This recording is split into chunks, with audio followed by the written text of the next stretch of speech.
Hi, welcome to today's presentation on the Transcontinental Railroad, the Trails West getting an upgrade.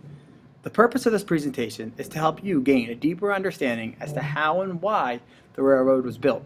That way, when you go to research the human experience of the Chinese laborers working on the rails, you have a better background understanding. If that makes sense. Some tips for you. Don't forget to give these questions effort while you answer them. It'll help you get a bit better understanding. And if you have any other questions, don't hesitate to ask.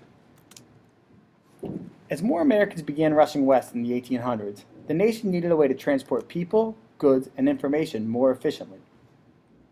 As you'll see later this month, the earliest travelers west used overland trails that were thousands of miles in length and often took months to travel. They traveled in the wagons like you'll see over here to the left. However, after the 1850s and the gold rush in California, there was a greater need to reduce this travel time. So the federal government passed the Pacific Railway Acts in 1862 and 1864. These acts gave railroad companies loans and large land grants that could be sold to pay for construction costs.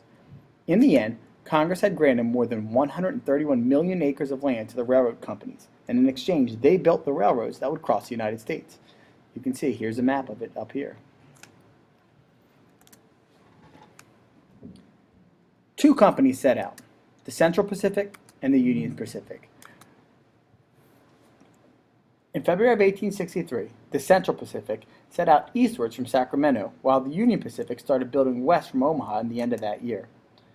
The railroad companies faced many geographic challenges while building, and they wanted to build as many miles as possible, because the more miles they built, the more money they received. They struggled to cross rough mountainous terrains, dangerous weather conditions, and the threat of attack. However, the companies pushed forward to complete the project as quickly as possible. They used a variety of types of workers, many immigrant workers, Chinese immigrants, and Irish immigrants. They also had a large number of veterans that had fought in the Civil War. However, our focus will be the treatment of the Chinese workers. More on that later.